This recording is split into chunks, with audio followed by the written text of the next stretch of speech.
essential organizations. They provide a public service, the absence of which would do great harm to the community. That's essential. We fit that definition. We provide a public service, the absence of which would do great harm to the community. We should be very slow then to close schools. I'm not saying we should never close schools. I'm saying we should be slow to do that. And when it is safe to traverse the roads with some care, like driving slowly, then we should be at school. And other situations like that. So one of the things I think as a system, an education system, we need to do is to really change our mindset around that. It's my belief that in this country, in our profession, we have closed too often. Third Future Schools didn't close after COVID, but almost everybody else did. We stayed away from schools too long. If we had a culture of essentialness, we would not have stayed away from school too long. We, the profession, we close schools. I mean, in Colorado, I've said this before, when there's an inch of snow on the ground in the winter, even though all the businesses are open. That's what I mean by a culture of essentialness. The other part of that is that if you believe, like I do, that teachers are the most important variable in the education of a child, then we need to make sure that we have days and room enough for teachers to be that most important variable. They are that important. We need to act like they're that important. We need to allow teachers to be at school so that they can help kids in their education. The flip side of that coin is that our parents need us to be at school so that they can be at work. Not always, of course, not in every situation, but in the situation, for example, yesterday. Most of Houston went to work. Most of Houston went to work. Most of our parents of our kids went to work, which means that, and if you know, and I'm sure many of us do know about poverty. There were kids yesterday who did not eat a hot meal. There were kids yesterday left alone by themselves at home. There were kids yesterday babysitting siblings when they were young themselves, who needed a babysitter themselves. There were kids yesterday who spent all day alone in a house that didn't have power. That's what happened yesterday. No, not everybody, but enough kids that when we make a decision to close schools, we need to think about that. I need to think about that. We need to think about that. When we close schools, parents don't have a choice. They have to leave their kid at home or get other arrangements. And it's easy to say that, oh, it's easy to make other arrangements. No, it's not easy for some families. When we open schools, parents have a choice because they can always keep their kid at home. If they have other arrangements, they can make other arrangements and they can keep their kid at home. But there are many families that don't have a choice. They have to go to work. And we did not provide the best education possible for that kid, and we didn't provide a safe place for that kid, and we need to think about that. So what I said yesterday is going forward, I'm going to think twice about that, 3 times about that, and hopefully I'll make a better decision for the community, for the kids first. Now, some of you are also going to ask me some questions about the facilities today. So let me just segue to that, and then I'll stop talking, and you can ask me questions. So one of the things we're really proud of is that this district showed signs of a culture of essentialness today. 274 schools open today. Buses was driving kids today. After one of the coldest nights in this year, in the last year, was last night, we still had 274 schools open with kids in them, 185,000 kids, minus those who were at home, showed up, teachers showed up, and kids got educated. It happened to be an NWA MAP testing day, and they still took the test except for one school. Did not, because of challenges. Even with an infrastructure that we have not invested in over a decade, even with all the challenges of that, principals, maintenance workers, teachers, all did what they had to do to educate kids today. By the way, yesterday, Tuesday, we had principals in, we had maintenance workers in, we had executive directors in, we had a lot of people in, custodians, plant operators, who did what they needed to do so that we could open today. And they'll work overtime today to make sure we open tomorrow as we get out of this freeze. So it's like I said, a very old infrastructure. This district has kicked the can down the road for far too long. So of course there's going to be some issues. But that didn't prevent us as a district from doing our job and being essential. Is there going to be a school here or there that closed? Yes. Is there going to be a pipe burst here or there? Yes. That's predictable even without a freeze, with just cold weather. So overall, I'm very proud of the staffs. Did great work, showed that they were essential, and we got kids in education and helped our community. Yeah, we're going to address some of your questions, but let's first start the Zoom because there's some media that will connect through the Zoom and they might have more questions. So, Joe, please. Joe is connecting. So, who will be the first question? Go ahead. Meanwhile, we connect to the Zoom. Okay. So, yeah, you can. Go ahead. Oh. Yeah, it will take like any time. We will connect. So in the meantime, go ahead. Okay. Superintendent Miles, we just wanted to know, was there any sort of checks that were done on the water or heating systems in these schools? We knew that these freezing conditions were coming. We knew that some schools had older infrastructure. Were there any checks that were conducted to see how this might hold up during the freezing conditions? Yes. Last week, Friday, over the weekend, we talked to lots of different people about being in their buildings over the weekend. And then yesterday, Tuesday, we had all essential personnel, and that included all the principals, plant operators or senior custodians, maintenance workers, all doing checks on the buildings for water, for heat, also for the internet, but all of that yesterday and even before on the weekend. So, yeah, we knew what we were going to get into, and again, as a result of those checks, 274 schools were able to be operated today.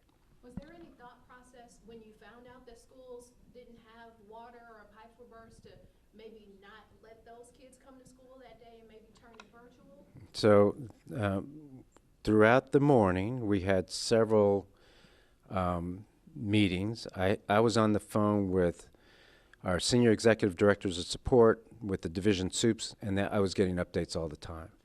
And so, yes, we had minor problems here and there. I think we had to close 3 schools, but those only after the heat wouldn't heat up, or like a chiller went down last night. And so by the time they got there at 4 or 5 this morning, it wasn't enough to warm up the building appropriately. So in those situations, those were surprises, like a chiller going down in the night. But the rest of the schools were, I'm not saying that there weren't any challenges, but there weren't enough. The challenges wasn't so great that we had to close the school. Like I said, I think we closed 3 schools. There have been a number of schools this morning that had heating and plumbing issues. So with that in mind, I mean, you talked about this culture of essentialness, but are you worried that those things might have distracted from, you know, the kids' ability to focus on classes or on these exams? And then also with the exams, was there ever any, you know, thoughts about postponing those? Yeah. So first of all, we had every school take the exam. We did have some plumbing issues, but they weren't big enough to stop the instruction or stop exams. We're always going to have minor problems here and there, and so the maintenance people did a great job of addressing the leaks in the pipes and some of the flooding in some hallways, and they moved kids. We moved kids to the right, to rooms that were didn't have any water and things like that. And again, I don't want people to think there's 274 schools, so even if it was in 5 schools, it's not a lot of schools where there was plumbing issues. And when there were several leaks, but that could be handled without disruption to the class. Does some of these things affect or distract some kids? Of course. But not enough to where we would have to close or postpone. Recording in progress. So that's the answer to the question. What's the minimum sustained temperature that you're comfortable keeping students in school with? Yeah, that's hard to say, but let me tell you this, because it's not just a minimum temperature, it's how long it is, right? How long a person stays in it. And people have different thresholds. And then the question is the classroom this temperature? Is it that? Is that another classroom? Is it the whole building? Because today, some of the things you heard, like there's no heat in the building. Well, that I like I said, I got detailed reports all morning long from the division soups and their senior executive directors. And in most cases, it was a few classrooms over here, a wing of a building over here, you know, of a hallway over here, things like that. So to answer your question, if on the whole it's below 60 degrees and it stays that way for 3 hours or so, that's probably too cold. And some people would say that's not cold enough because you can put a coat on. It's not, you know, it's not terrible, but that's generally how we look at it. But again, it's hard to say, you know, a hard and fast rule, because it could be 57 degrees in this classroom. A kid is in there for an hour, and then they go to the next classroom and it's 64 degrees. So do we send that kid home, you know?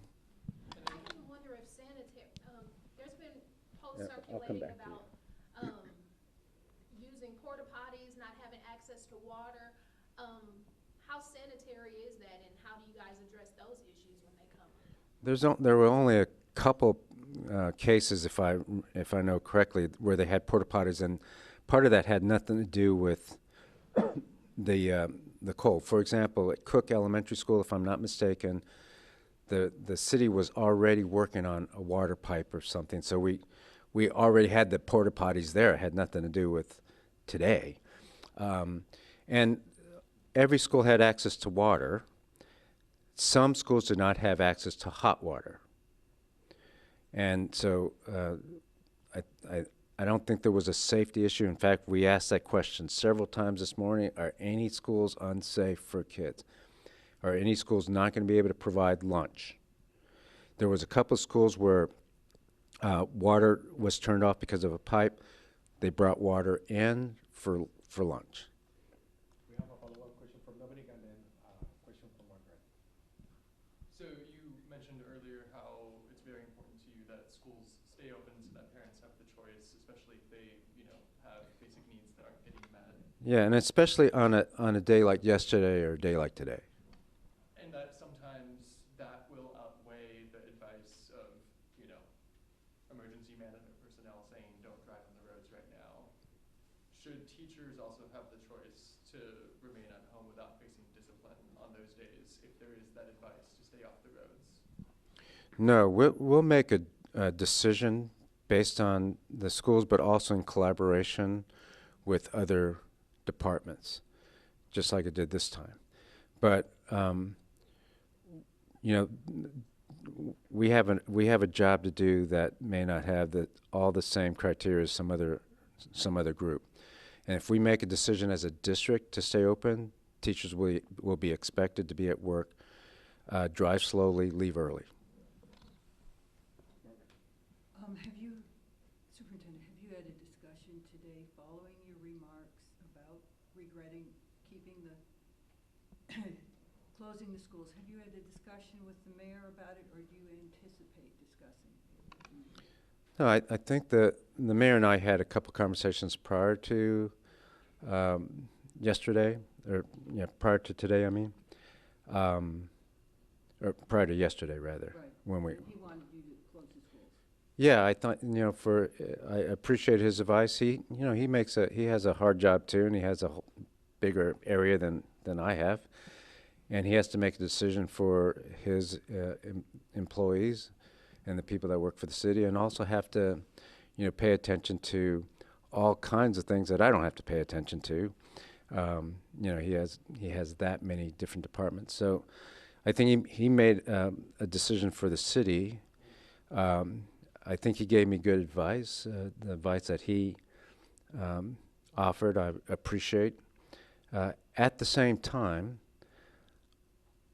I have to, over time, build a culture of essentialness. And there's only one way to build a culture of essentialness. If you believe we're essential. Now, if you don't believe that, then that's a different argument. But I believe we're essential. I believe that teachers are essential. I believe we provide a public service, the absence of which would do great harm to this community. That's a definition for me of what essential service means. In any case, I have to build that culture, and the only way to build that culture is to act like it, make decisions based on it. And over time, I need to be consistent with that, because every time I'm not, it diminishes the culture of essentialness. So that is something I'm going to have to consider going forward. But you did mention also that you thought fears were exaggerated by some people. Who was that directed toward? Yeah, I don't need to mention specific people, but what I'm talking about is when I get comments that are not as accurate, those are the comments I need to kind of brush past and focus on what's good for our kids. Did you think the mayor was exaggerating? Oh no, yeah, That's not at all. I mean, I think I've been clear already, and I'll repeat it. I thought the mayor and I had good conversations. I liked the fact that he was willing to give me some advice. I liked the fact that he was coordinating, he was collaborating, and I think that's really says a lot about his trying to support the district as best he can, and I truly appreciate that. Nothing he said was out of place. We have another question for Fox. With the reasons that you just gave to keep the school district open, what made you decide to close the district? So again, there's lots of different factors, and I erred on the side of making sure that the roads could be traversed. If the roads could not be traversed, it might cause some safety issues for our teachers and our families. Again, we can argue about whether the decision was right or wrong. I'm saying that when I consider the culture of essentialness, that should have been a heavier weight than it was. I just have one last question. Considering this is the first major cold of the season and we have the potential for other cold, anything you'd like to say to parents going forward, like don't bank on having another cold day, or do we see when we get there? Yeah, every situation is a little bit different. I tried to say that yesterday, and I'm saying it today. It's not a hard and fast rule. There's different weather conditions, and whether or not some people can safely traverse the roads is also a question, right? So I think we wait to see. I am saying that a culture of essentialness is something we need to act upon, and given the same conditions as they were, and that's saying a lot, right? Because I don't know if we'll ever repeat the exact same conditions. I would choose a culture of essentialness and keep the school open. Superintendent, going back to one part of what you said about there are students who need these services. The hot meal part, children staying home by themselves, them having to be babysitters for younger siblings. Could there ever be an option in the future to close schools but to keep some facilities open for families who may need to come in for a hot meal, or children who need a place to go from 7 to 2, et cetera? So the best way to do that is what I just said. If we keep it open, then that choice is there. If we close it, that choice is not there. So what we could do, and what we're going to socialize, is parents, if it's a day like that, we're going to name it something like a We Are Essential Day. You can keep your child at home, and that child can be excused. But if you need to get to work and you need your child at school, then please send them to school, because we'll be there. Okay, because some parents were just concerned, hey, my child might miss instruction because there is class in session today. Yeah, well, I appreciate that. I think that's the right attitude for a parent, to always think, wow, I might miss instruction. I hope that's ubiquitous, but I suspect it's not. Still, I think this solution of keeping the schools open would satisfy those parents who are afraid that their child might miss instruction. At the same time, we know that if it's a day like yesterday, and some kids don't show up, we will have to provide reteaching, or provide those lessons online, or do something so that kids can catch up, because for no fault of their own, they're at home.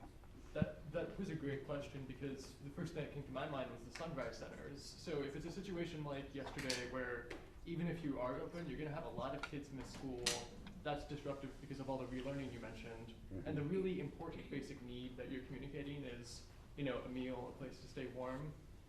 It seems like there's some tension if the sunrise centers aren't the thing you go to, since that's being advertised as the thing that meets those needs. Yeah, thanks for asking. Two things. Yeah. One, the sunrise centers are good. They're not an answer for a district this size for a weather situation, inclement weather situation. There's only 7 of them, and they're spread out all over. They can help in the locales that they're in. But the second thing is, it's not only that we have to provide meals and a place for kids to go to. We also need to have as much instruction as possible. And so that's another reason for not closing too often. Every day is an important day for kids. We'll have 171 student-teacher contact days instead of 172, when it should be 180. We can't afford too many of those. Kids can't afford too many of those days where they're not getting high-quality instruction. On that point, do you plan on making up yesterday's? One more question. We have, go ahead. Just a quick question. Yeah, do you plan on making up the day yesterday? So we're actually in the middle of trying to figure out how many hours of instruction the kids will have, so that whether or not we meet TEA's requirement. If we meet the requirement set by Texas Education Agency, we will not make up the day. If we don't, of course, then we will. Thank you all for being here. Nobody online? No, nobody. Use the raise your hand feature. So. Okay. Joe? All right. Thank you, everybody. Thank you. I did have one question, Superintendent. run out.